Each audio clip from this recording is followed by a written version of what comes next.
Hi, and welcome to Relationship Talk with Olu and David. on this channel. This is our new YouTube channel, so we're so excited. Yes. And I'm just looking forward to talking about a lot of things about relationships. On this channel, we expect you to hear about healthy relationships with co-workers, in parenting, marriage, that you can just use generally. Talk on relationship. And then you also, we will be also giving you tips on parenting, how to, parenting. It's a challenge these days. What are the things you can do that we have used over the last almost 16 years as parents? And there will be other things too. So it's going to be a wonderful ride. So come with us. Yes, we're excited. And we had like a test run. We had 3 or 4 sessions we did on my YouTube channel, Dreams of the Heart TV. If you haven't seen those, you can check them out.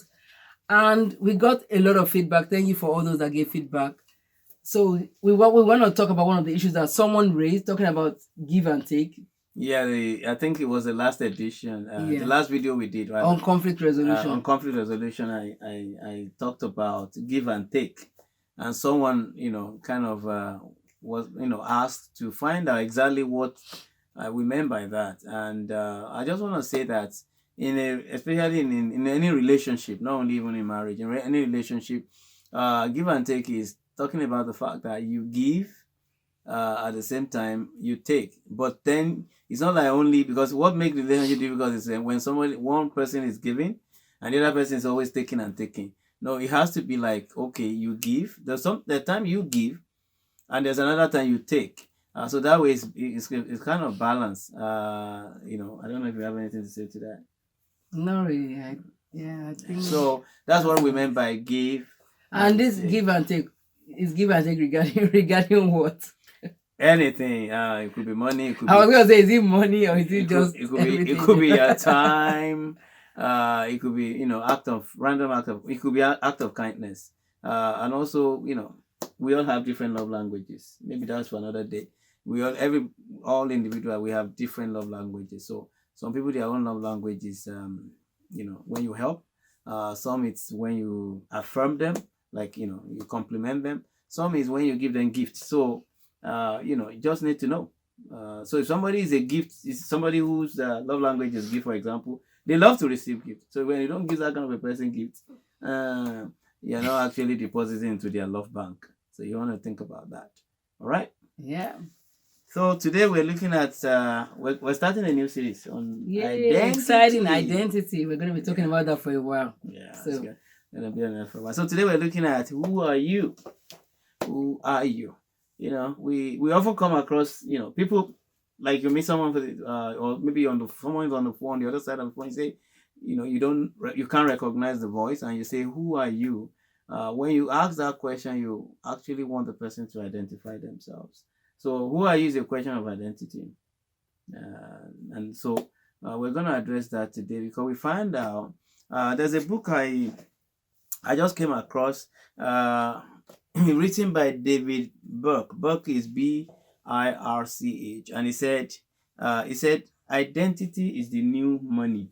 And what he meant by that, he argued that identity and money are both changing profoundly due to technological change. The two are converging, so that all we need for transacting is our identities, captured in the unique record of our online social contacts. So what that is basically saying is identity determines, to a large extent right now, how people spend money. Their interaction online is not uncommon these days to see that when you go on online, you tend to get adverts of products that they perceive that you probably based on your interaction. Yeah, based on your interaction.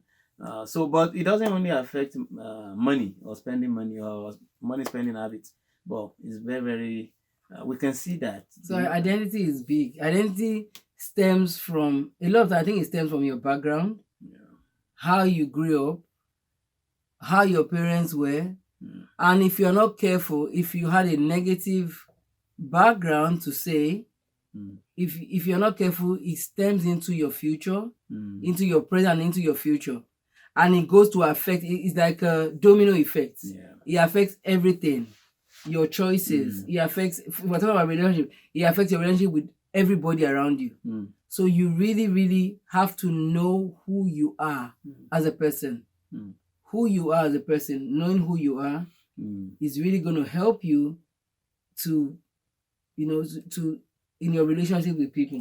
For example, it's very common for someone who had maybe grew up without the parents, or maybe without a loving father, or with an absentee father. You see that such a girl is now looking for love, of trying to look for love in a man to replace the dad, and then that kind of a relationship from the beginning is dysfunctional, because it's already she's trying to get her identity from that, and we find out also that through the issue of identity also in relationship, as far as relationship is concerned, is that a lot of people lose their identity when they come into a relationship. A guy losing his identity because he's trying to be like the girl, or the girl trying to impress the guy, and so that leads to an unhealthy relationship, because at the end of the day, when we hear things like